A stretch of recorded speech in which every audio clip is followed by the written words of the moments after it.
Girivardhari Gopi Jana Vallabha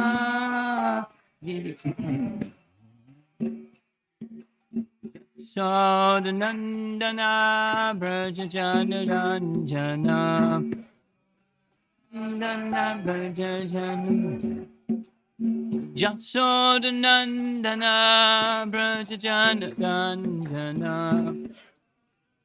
Nandana Brajajana Yamuna Tira Vanachari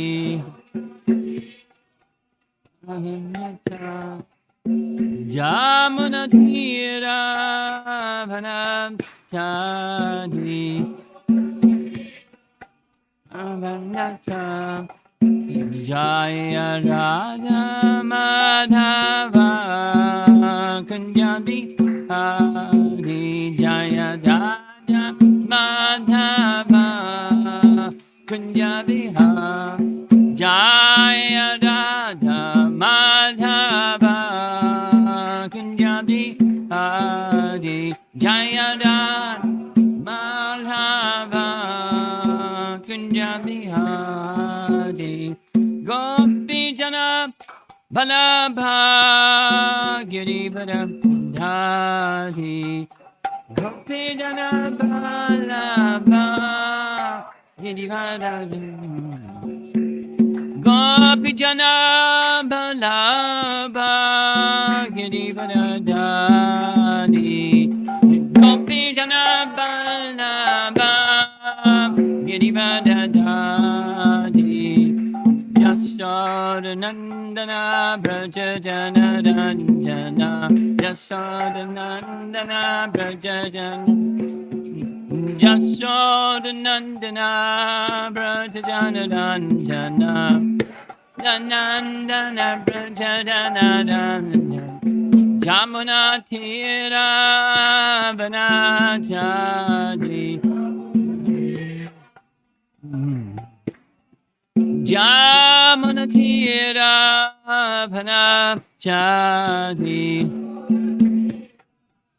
Vanachari Jaya Radha Madhava Kunjabi Hari Jaya Radha Madhava Kunjabi Hari Jaya Radha Madhava Kunjabi Hari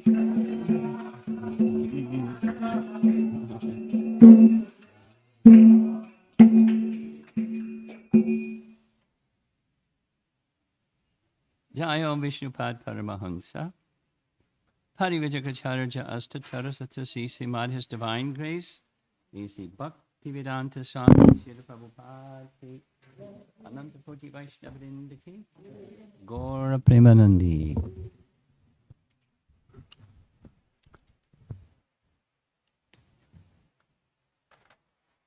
We're back. Kind of. Not fully, but kind of. Is there a rule about masks? You want to, what's the rule?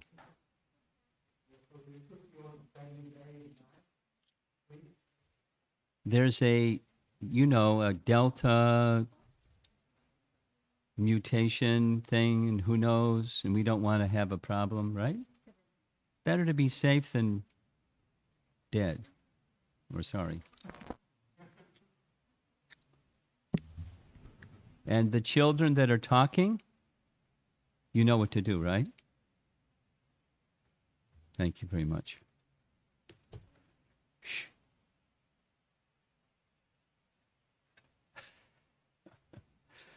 Okay, that's a good start.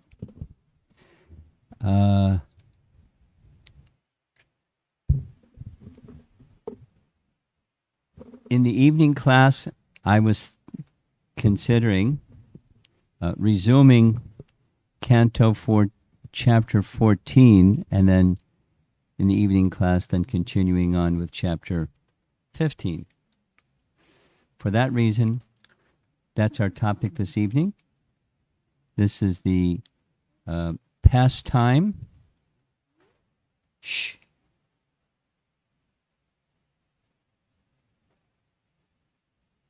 the pastime of Brahma Vimohana Lila. Brahma is Lord Brahma pictured here. Vimohan, moha means bewildered, and Vimohan means big time bewildered.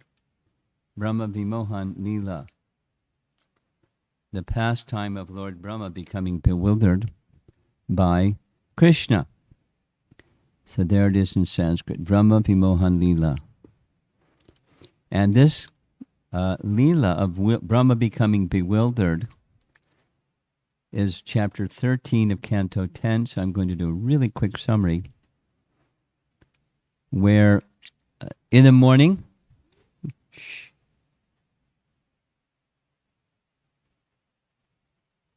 one more time and we're going to bounce you.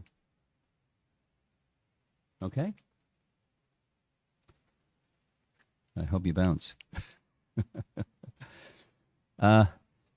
Krishna's getting ready, as he does every morning, to take care of the calves. Now, in the background here, you see they look like cows. But at this age, this Brahma Vimohan Lila, Krishna is just turning 5. Think of somebody you know that's only 5. Krishna's really small. So Mother Jasoda said the cows are too big. Nanda Maharaj said he wanted to herd the cows. And she said, no. So I went to his father. His father was a little softer. His father said, you can take care of the calves. So this is with calves, because it's important during the pastime. Mother Jasoda is, doing what mothers do with little boys. She's really attached to Krishna. And every time he tries to leave, you look by her feet, she has more things, more ornaments, garlands, so many nice things to make sure Krishna has an extra samosa in his little lunch bag. And, kids see what moms are like. Moms, you know what moms are like. So she's attached to Krishna. And eventually, he makes his way. He says, I have to go now. Time to take care of the cows. Cowherd boys are a little impatient. And off they go, taking care of the cows, the calves. And there's a lot of calves. Many, many, many calves. And what they do when they're out, the beginning of chapter 13 describes, they just play.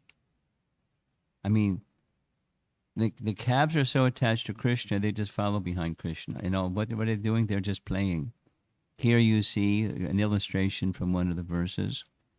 In the left side is a boy who's taking flight like the birds. And in the middle is Krishna with a peacock feather, imitating the jumping of the frogs.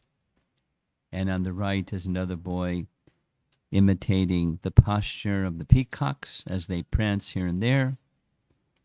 And they're just playing like little boys, just like little boys. And sometimes one of the boys will steal the lunch bag of one of the other boys. In this one painting, it's Madhu Mangal. We know it's Madhu Mangal because he has a Brahmin thread over his shoulder, and he has a nice shaved head and Sika.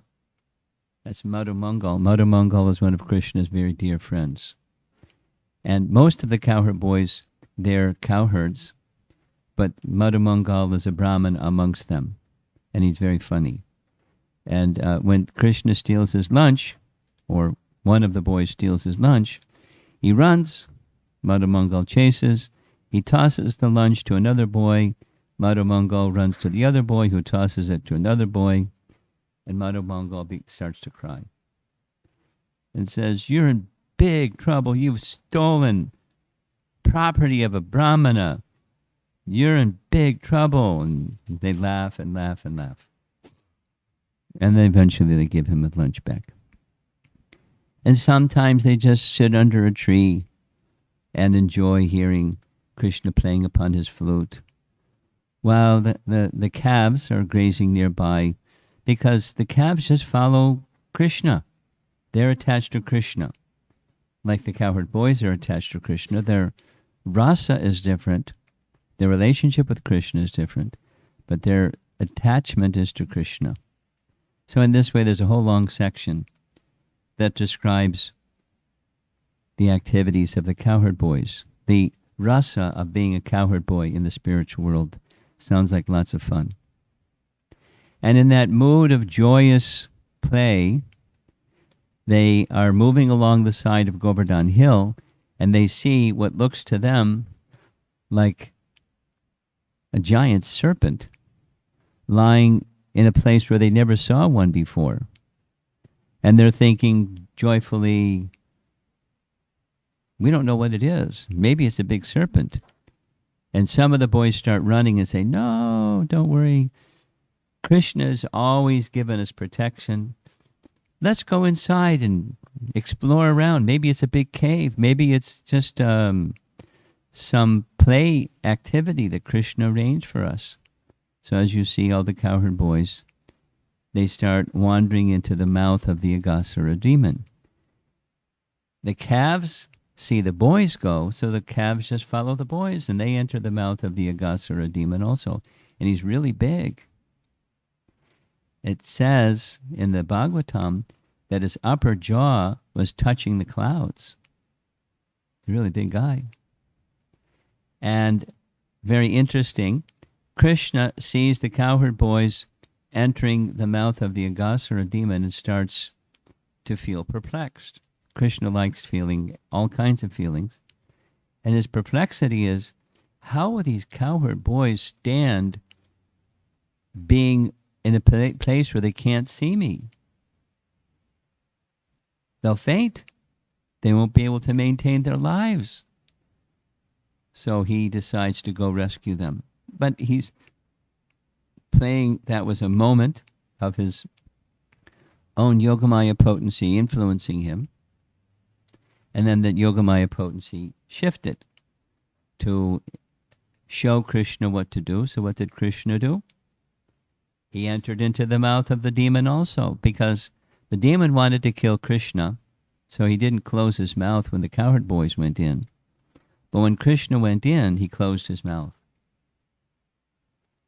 And what did Krishna do?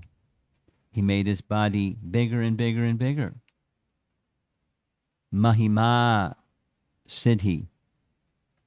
Siddhi is a Sanskrit word that indicates mystic perfection. Krishna had all mystic perfection. He didn't have to go do yoga practice somewhere. He's Yogeshwara. He's the source of all mystic power. So he expanded his body bigger and bigger and bigger. And the demon, being a snake, his body got bigger and bigger and bigger, but Krishna's body was too big. And he suffocated. And his life air left his body through the top of his head, and the soul hovered in the air, this bright like a star or a light, until the mouth of the demon opened. Cowherd boys moved out, Krishna moved out, and the soul of Aghasura merged into the body of Krishna. And the cowherd boys said, wow, that was really good. Let's go have lunch. So they went to have lunch. And it was around 11 o'clock, according to what our acharyas say. Every day there's something that happened like this, because that was a signal it's time for lunch. So as they were sitting having lunch, Lord Brahma was flying overhead in his swan carrier, and he had seen the whole situation, and he was wondering, what's the limit of the power of this little boy? He just gave liberation to this giant serpent, and now he's sitting there having lunch with his cowherd boyfriends. So he made a big mistake. His mistake was he wanted to match his mystic power against Krishna's mystic power and see what Krishna would do. That was a mistake. Here's what it says in the verse. This is Shukadev narrating to the king, Maharaj Parikshit. Brahma, who resides in the higher planetary system in the sky, had observed the activities of the most powerful Krishna in killing and delivering Aghasura, and he was astonished. Now, that same Brahma wanted to show some of his own power and see the power of Krishna, who was engaged in his childhood pastimes, playing as if with ordinary cowherd boys. Therefore, in Krishna's absence, Brahma took all the boys and calves to another place. Thus, he became entangled, for in the very near future, he would see how powerful Krishna was. So there's another painting. You see Brahma hovering in the sky on a swan carrier, the cowherd boys near the bank of the river Jamuna, having their lunch together. So as the calves were grazing while the boys were having lunch, suddenly one of the boys noticed, hey, the calves aren't around anymore. They have gone to where there's fresh grass. Let's go find them. Our life is to give protection to the calves. So Krishna said, don't worry. I'll find the calves. You continue with your lunch. But what Brahma did was he took all the calves and put them in a cave. So when Krishna went to look for the calves, he didn't see the calves. So when he went back to tell the boys, he didn't see the boys because Brahma had come when Krishna was gone and he kidnapped the boys. And he put them in a cave. There's the cave. And there's Brahma hiding the calves and cowherd boys in a cave. So sometimes people who are criminals or thieves, they go back to the scene of the crime to see what's going to happen. So Brahma went back. See what's Krishna going to do now? Maybe he'll cry. Who knows what he'll do? And when he went back, he was amazed. He saw there was Krishna with the cowherd boys having lunch and the calves nearby. So he was bewildered. This is Vimohana. He was bewildered. What's going on here? I put the calves and the cowherd boys in the cave. So he went back to the cave and they were in the cave. Then he went back and they were having lunch. And as he was bewildered like this, it became more bewildered, Vimohana.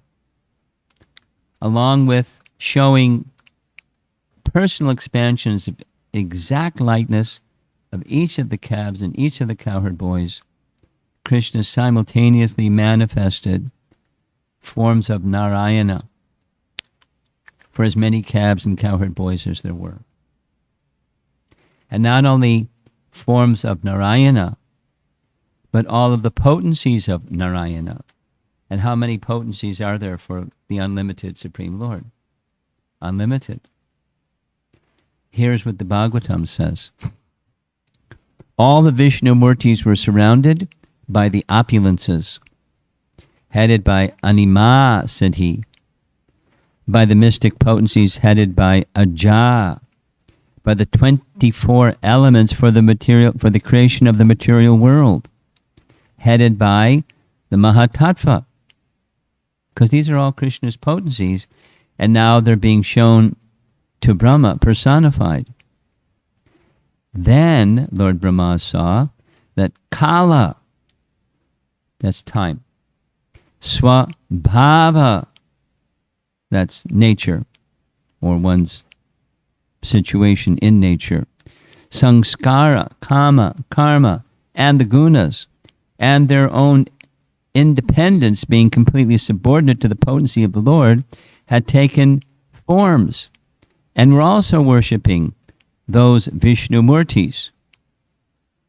Imagine that experience. Each one of these forms of Narayan had all of these potencies.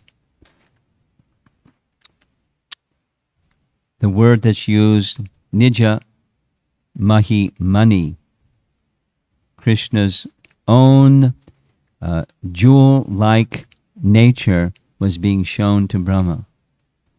He was overwhelmed. He fell to the ground, prostrated himself before Krishna, and he then offered prayers. That's the end of chapter 13. Now comes chapter 14. The prayers of Lord Brahma. And I'm going to start by covering just 2 of the first 8 verses, which is sometimes called knowing the unknowable. How do you know the unknowable? You can't, because it's unknowable. But if the unknowable Supreme reveals things, then you can know. So that's what Brahma is saying. He is the most intelligent person in the universe, and he can't understand what he just saw. But then he's explaining, you'll see, through bhakti, the unknowable has unlimited potencies. And it humbles Brahma extremely, because he was testing his power against Krishna's power. What's the limit? Answer, there's no limit.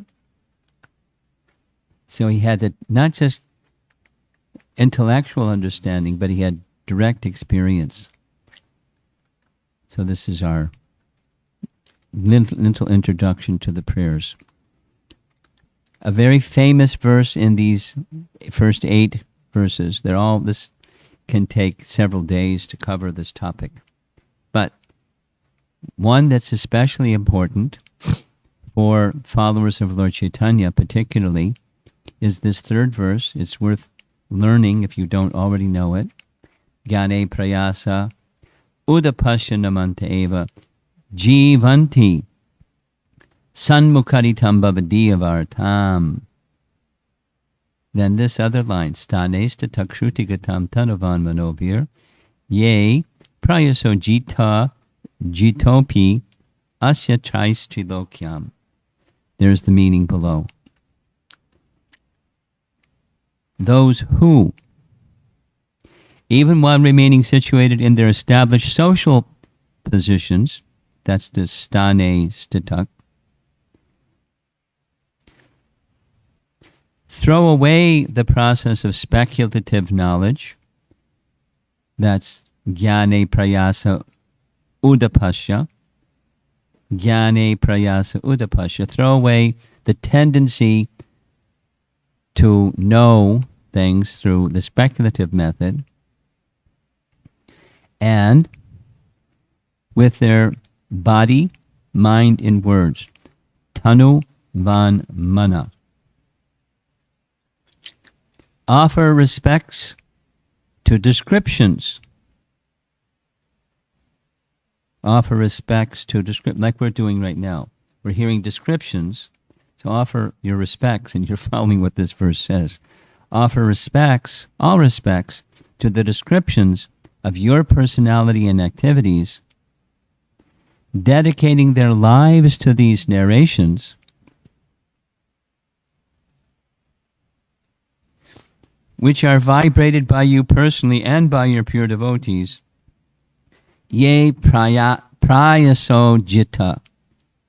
One of Krishna's names is Ajita. Ajita means he can't be conquered. But here, he can be conquered. How? He who can't be conquered can be conquered how? By this process of dedication, offering respect to descriptions of the personality and activities of Krishna. Although otherwise he's unconquerable, ajita. Ajita becomes jita. Very important verse. Here's a reference. Maybe some of you know this reference. This is a painting of Lord Chaitanya meeting with Ramananda Roy by the banks of the Godavari River in South India. When Lord Chaitanya was traveling in South India, he met with Ramananda Roy. A long description from the Chaitanya Charitamrita. But they were sitting together in the evening hour after they had met during the day, and Lord Chaitanya was asking Ramananda Roy, I've heard that you're very learned. Can you please describe to me what is the goal of life and the means to achieve it? So he said several verses which Lord Chaitanya said, go further, go further, go further. And then he accepted this one. When Ramananda Roy spoke this verse, he introduced it, pure devotional service without any touch of speculative knowledge is the essence of perfection. So, jnane prayasa udapasya, without speculative knowledge. Udapasya means throw it away. Jnane prayasa, prayasa means endeavor. Endeavoring to understand transcendence through, your intellectual powers, your speculative powers. Just give it up.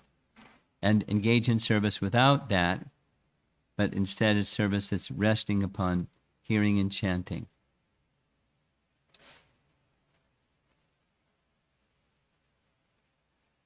A nice verse that's used, is referred to by our acharyas in describing this verse, or elaborating on the importance of this verse, is another verse where Uddhava, in our morning classes, we're discussing Uddhava Gita, Krishna instructing Uddhava. And in the third canto, Uddhava is speaking to Vidura, where Uddhava says, this is Brahma in this section, You have already arranged to give yourself to Putana, that's Putana, and her family members, Sa Kula. Putana had a brother and a sister. The older brother was Bakasura, and the younger brother was Agasura. Now, Agasura was killed. We're going to touch on that again. But Brahma says, I know you gave yourself to Putana. For what did she do? She just disguised herself as a devotee and tried to kill you. So what is left for you to give to those devotees of Vrindavan, whose very lives and hearts are all dedicated only to you? That's Brahma's prayers, in one of his prayers, in this chapter 14. So because Putana came, although disguised, wanting to kill Krishna, she came as a mother, and since she did some small motherly service, Krishna liberated her and gave her the position of a mother in the spiritual world, to assist Mother Jasoda in the spiritual world. And because of her deliverance, Krishna was also the deliverer of her two brothers. First was Bakasura. Baka, there isn't a really good English word, but crane. Cranes have a big beak, so Baka assumed a humongous form that looked like a baka or a crane, and he put Krishna in his mouth. See on the left side? Krishna allowed himself to go in the mouth like he allowed himself to go in the mouth of Agasura, but that was it. He just went into his mouth. And because Krishna touched the mouth of Bakasura, he was purified. And then Krishna bifurcated his two beaks. You see the cowherd boys on the right, they want to help Krishna. They got sticks and they're whacking Bakasura, just in case Krishna slips or something like that. And then there's Agasura. When Krishna entered the mouth of Agasura, the demigods hidden behind the clouds exclaimed, "Alas, alas!" But the friends of Agasura, like Kamsa and other demons, were jubilant. Now, there's Krishna entering into the mouth, and then Krishna's coming out. And Agasura doesn't look so good on the painting on the right. He made his body really big. So Krishna is the deliverer, even of those that are of ill intent. He is that kind of Lord. Brahma is recognizing. What to speak of his devotees? It's a very beautiful painting, one of my favorite paintings, where it shows all 5 rasas in one painting. Of course, on the left side, that's Mother Jasoda and Nanda Maharaj in parental affection. Behind them are the young gopis in conjugal affection. To Krishna's right are his cowherd boyfriends in the Sakha rasa, and the trees and the birds and so forth, in the passive relationship with Krishna.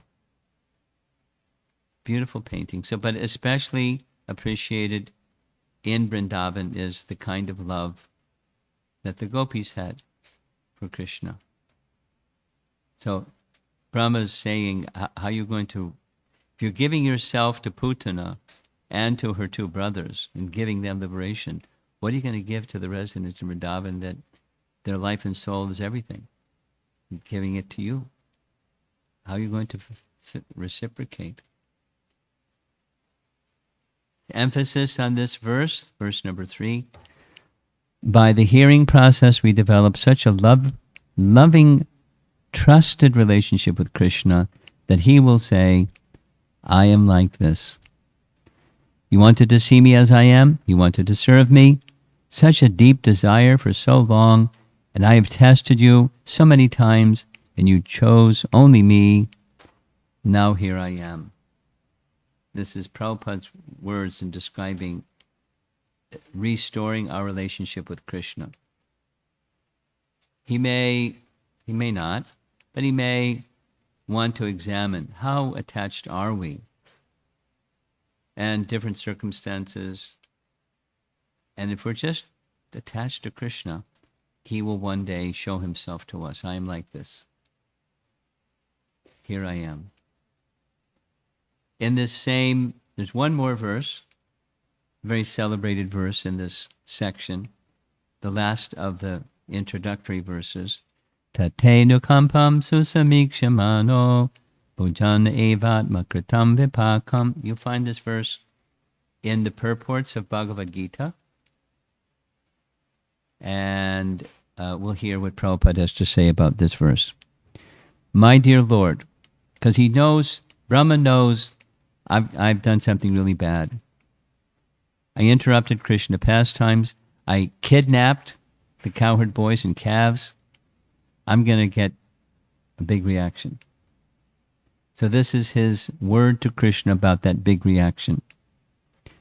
My dear Lord, one who earnestly, susamikshamano, waits for you to bestow your causeless mercy, anukampam, upon him, all the while patiently suffering the reactions, vipakam, of his past misdeeds, atma kritam, and offering you respectful obeisances with his heart, words, and body, is surely eligible for liberation, for it has become his rightful claim.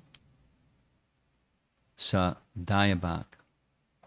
So when we do something, even we don't even know exactly how it's wrong, sometimes we know, sometimes we don't know, intentional or unintentional, we're going to make mistakes. Brahma's was a big mistake. We're not likely to go and kidnap Krishna's cowherd boys or something like that. But we can make mistakes. And when we make mistakes, there's responsibility for those mistakes. And sometimes people think, well, it's just everything is fate. We did something and we're in the hands of fate, and that's just life. But if the fate giver is Krishna, he can change everything. He can go light, he can go heavy, he can go somewhere between, he can do whatever he likes. And it's the nature of Krishna that he's very kind. So we place ourselves in Krishna's hand instead of just the karma or destiny or fate of our lives, and we accept whatever he feels is best for us to help us reach the goal. This is a nice verse you see in the painting. This is King Prithu and Archie by his side. There you see Lord Shiva, there you see Lord Vishnu, you also see Lord Brahma. Prithu has become the king, and they're honoring him. And when Vishnu makes his appearance, Prithu offers prayers, and Prithu knows that Lord Vishnu wants to give him some benediction. So here's what he says. Yatacharad bala hitam pita swayam. As a father, not waiting for the son's demand, does everything for the benefit of the son. Please bestow upon me whatever you think best for me. It's another way of saying the same thing that this verse 8 of chapter 14 says. We're in any relationship with Krishna, we're ready for whatever Krishna feels is best for us. If it's this, then it's this, and if it's that, it's that. And we're not placing demands on Krishna. We're feeling protected by him and feeling maintained by him. And whatever he feels is best for us is just fine. That's this message of Brahma. There's a similar understanding that comes when Chitraketu made a mistake, or at least Parvati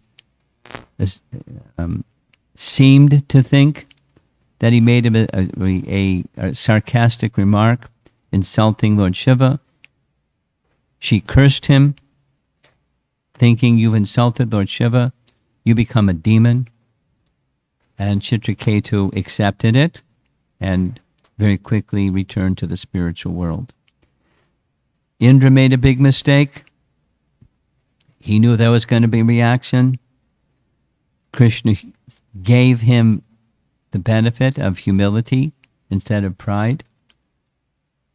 Krishna takes away inauspicious things and gives auspicious things, especially when we place ourselves in his hand. So here's what Prabhupada writes about this verse. This statement of Srimad Bhagavatam should be the guide of all devotees. That is the only solace. If the devotee passes his days in that spirit described in this verse, it is certain that he is going to be promoted to the abode of the Lord.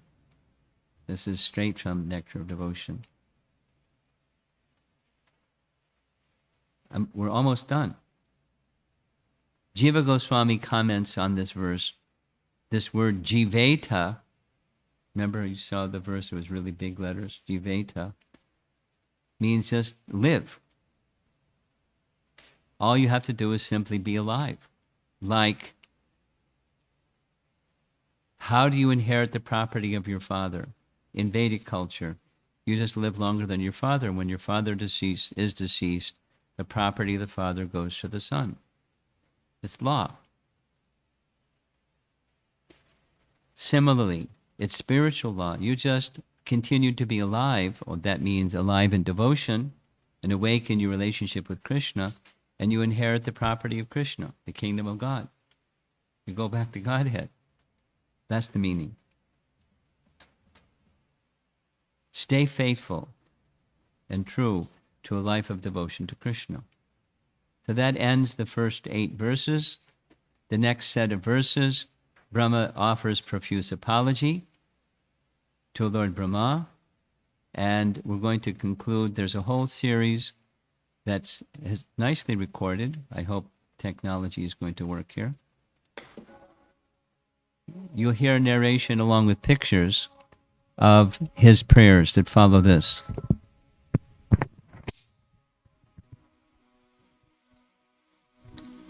Lord Brahma attempts to express the ramifications of the opulence that he has seen Krishna display. He prays to Krishna, "O Lord, I previously was unable to either understand or see you due to the coverings of your own Maya, your illusory energy. But you are the controller of that Maya, and that was proved by Mother Yashoda's seeing the universe within your abdomen. Now, at the present, that universe is externally manifest as your inconceivable energy, and it is therefore all that I perceive. Today, by your manifesting, all the cows, cowherd boys, and Vishnu forms who are being worshipped by all living entities, you've demonstrated that the entire creation is your inconceivable potency. And now I'm seeing before me the original form of the unlimited, supreme, absolute truth. To the ignorant, you seem to be of this material world, although it is you who appears as Brahma, the creator, who appears as Vishnu, the maintainer, and as Shiva, the destroyer. To demonstrate that you, the absolute truth, is an unlimited transcendental person, you descend within the universe as avatars, and you take birth among the demigods, sages, humans, animals, and the aquatics. As an avatar, you then, by your spiritual potency, perform your innumerable, inconceivable, mysterious pastimes. Due to you, this entire universe, which, like a dream, is by nature unreal, nevertheless appears real. And thus, it covers one's consciousness and assails one with repeated miseries. This universe appears real because it is manifested by the potency of illusion emanating from you, whose unlimited transcendental forms are full of eternal happiness and knowledge. You are the one Supreme Soul, the primeval Supreme Personality, the Absolute Truth, self-manifesting, endless and beginningless. You are eternal and infallible, perfect and complete, without any rival, and free from all material designations. Your happiness cannot be obstructed, nor have you any connection with material contamination. Indeed, you are the indestructible nectar of immortality. By the grace of his spiritual master, a jnani can mix bhakti with his jnana. He will then be able to see you as the soul of all souls. He will be able to see you as the super soul of his own self. This vision will allow him to cross the ocean of material existence. For one who has thus realized you, the illusory energy at once subsides, for he is free of the false vision of perceiving anything as separate from you. Seeing you with this vision of knowledge, and remaining in knowledge of you, devoid of the false perceptions that are the cause of the existence of the material world, his ignorance and illusion cease. Therefore, through knowledge of you and knowledge of himself as your eternal servant, neither liberation nor bondage have meaning for him, just as day and night have no meaning for one present on the sun planet. How foolish are the jnanis! How foolish are the mayavadis! They're fools because they consider your form as a manifestation of illusion. How foolish are the conditioned souls! Regardless of how intelligent they think themselves as being, they all perceive themselves as their bodies, and they thus fail to see their self as part of you. They're all fools because they reject you, and in so doing, they search for the Supreme Soul outside of your Supreme Personality. How foolish are all of these so-called learned men. O unlimited Lord, the saintly devotees who have added bhakti to their jnana seek you out within their own bodies by rejecting everything separate from you.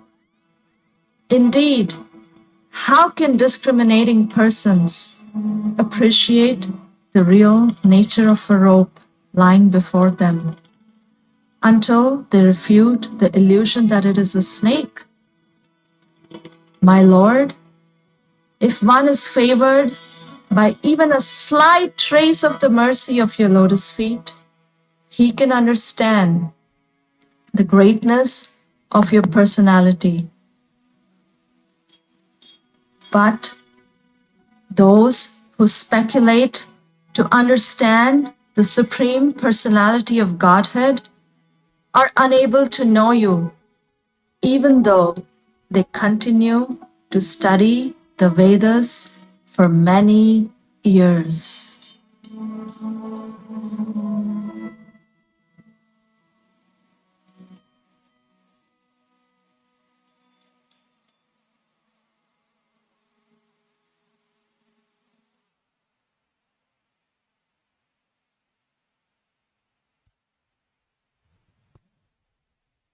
Hare Krishna. So that's preparation for our continuing. The plan is to end with chapter 14 in the evening classes, and then we continue on with chapter 15. So that was intended just as a little summary of Brahma's prayers. And there's some time if there's some discussion. Comments or questions, anybody?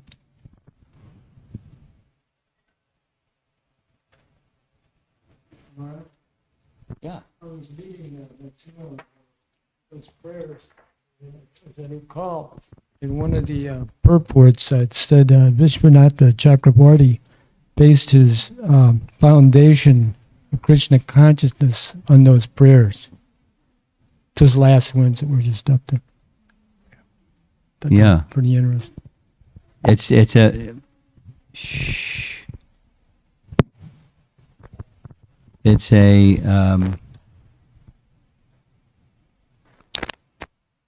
very important section of the Bhagavatam.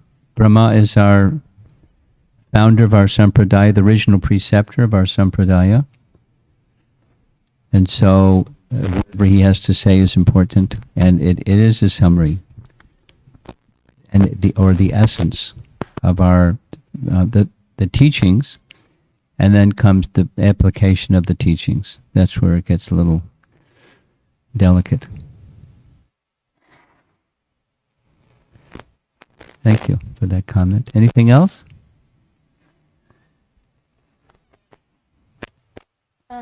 Here's a microphone, so there's some online people who could hear you if you speak. Go ahead. If I understood correctly, it was said that the only way to conquer Lord Krishna's power was through devotion. But what does it mean to conquer such a good Lord's power? And why would he want to do such a thing if he's using it for good and mercy? No one, those who can conquer the Lord's power don't want to. Rather, he who is ajita, who is unconquerable, is moved by the love and devotion and submission of those who don't want to conquer him, but those who want to serve him. And then he becomes conquered. So they don't want to conquer him, but he submits himself to them.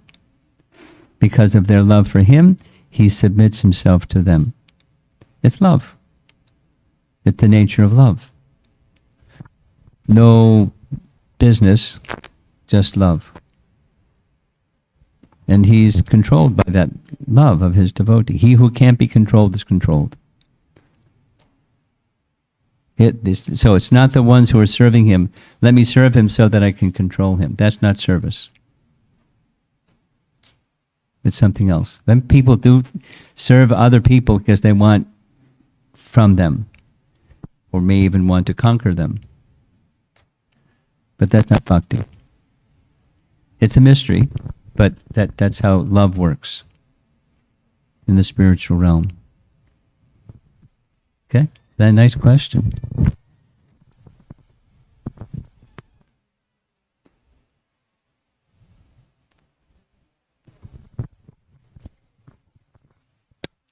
Maharaj, how to maintain this lifelong faith in Krishna, especially like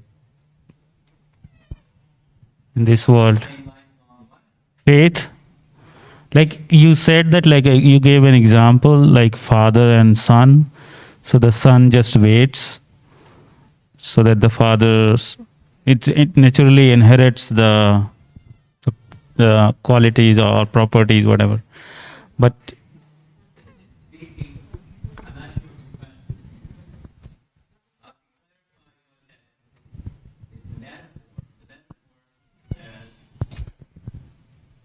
if you just continue faithfully in the position of loving service to Krishna, you inherit Krishna's property. Means you go back to Godhead. yeah, But it's not like you own in the sense of you put it in your pocket and walk down the street, it's now mine, but you inherit the kingdom of God. You get to go back to Godhead by a lifetime of faithful service. So now what your question is what? With that reference, how to be able to do it in this world? how to live a lifetime of devotion to Krishna. Yeah, like How to do some that? tips. Yeah, That's your question? yes, yeah.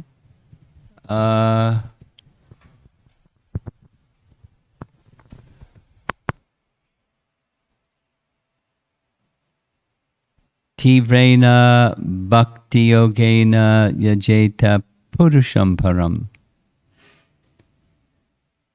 By Tivra bhakti, Tivra, strong.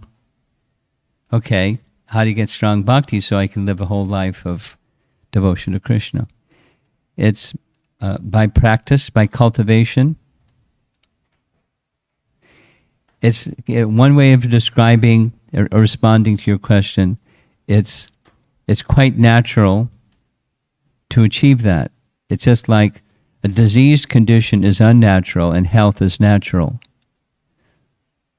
So we don't like being diseased. If there's some way that a disease can be mitigated, diminished, and then completely gone, there's reason to do that. The reason to do that is I want to be healthy.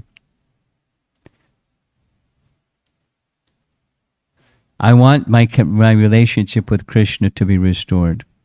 I want to experience what it is to love and be loved. We all want that. There isn't someone that doesn't want that. We all want to love and be loved. And the perfect form of that love and being loved is a relationship with Krishna. So there's reasons, there's motivations, inspirations that carries one for a lifetime.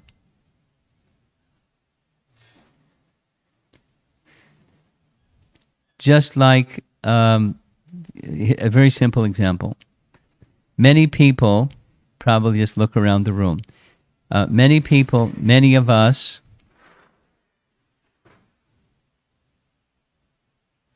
have spent some time going to school. Just over here, at SLU. The people that are at SLU, how many students and how many hours and how, to dedicate themselves for something, a worthy whatever it is, a certificate that they've graduated, and with that, an opportunity for some employment and, a good life. So it's how much time and energy is spent to do that, and multiply it by so many living entities that do that. That's for something limited and temporary. And if there's something that's unlimited and not temporary, that's something worth striving for. So if one understands the sva-artha, of the goal of life, and you strive for it, that's how you become steady like that for a whole lifetime. You know what the goal is, you continue to strive for it. And the next time some exam comes, you're thinking of, why am I doing this? There's a purpose, there's a goal. So what to speak of step back and what's the goal of life? So for those that understand through association what the goal of life is, they can achieve what you're asking. Stay in good association. Strive by right means, as Krishna says in Bhagavad Gita. Strive by right means, you're assured of success. And that assurance keeps us going. And the realization of the Krishna connection keeps us going. It's palpable. Otherwise, you can't keep going. If it's just a notion that doesn't have any substance, you can't keep going. For a while, but not long term. Which is what your question is. A lifetime. A palpable relationship with Krishna is awakened. And you keep going. Okay?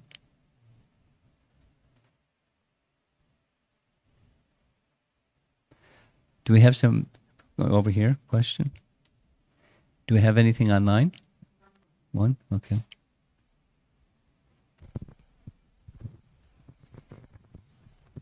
Hare Krishna Guru Maharaj. So, in one of the slides we read that Brahma is praying. Brahma is praying that, "Oh Lord, you gave yourself to Putana, Aghasura and Bakasura. What is left for the devotees of Vrindavan?" Yes. Who are dearmost. Yeah. So, in Nectar of Devotion, we read that Krishna can easily give liberation, but he doesn't easily give his devotional service because he gives himself by that process. So I'm wondering, we know about Putana, she got mother shape. Krishna gave himself as Putana's child, we can say. But what happened to the Aghasura and Bakasura? They are included in this prayer. The Aghasura and Bakasura, they also become like pure devotee and no, they didn't become exactly pure devotees because they got liberation. Now there's different kinds of liberation, right? They didn't exhibit devotion. Putana exhibited some. I'm mother, and this is the child. So Krishna amplified that service. They achieved another kind of liberation. But they were liberated. They didn't have to bear, the burden of a bad karma or, bad action. They were liberated. Because they were included in this with the Putana, so I was thinking maybe they also. Yes, because of being the brother of Putana, they got spiritual benefit for that reason. Okay, our online question. This is from Vrajeshwari Pran Devidasi Mataji. What is the destination of one who take it to the process of speculation to understand Krishna? Will they receive mercy of Krishna at any time, and how? They receive the mercy of Krishna if they get association of a devotee. Because devotees are mercy manifestations of Krishna. So to get the association, so say the same thing the other way. To get the association of devotees means mercy. So Krishna may send a devotee into the life of that mental speculator, and then they get mercy. But it's not a guarantee. It's not because of their speculation they get Krishna's mercy. Krishna just decides causelessly to send a devotee, and then they can say no or yes.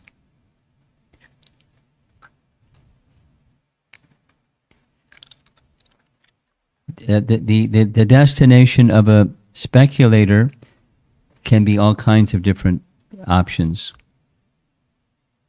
At most, the maximum attainment is to merge into the Brahma Jyoti, but otherwise it's just some kind of elevation. Because to be competent at speculation, one has to control the mind and senses. That means the mode of goodness becomes more prominent in that person's life. So there are places for those persons.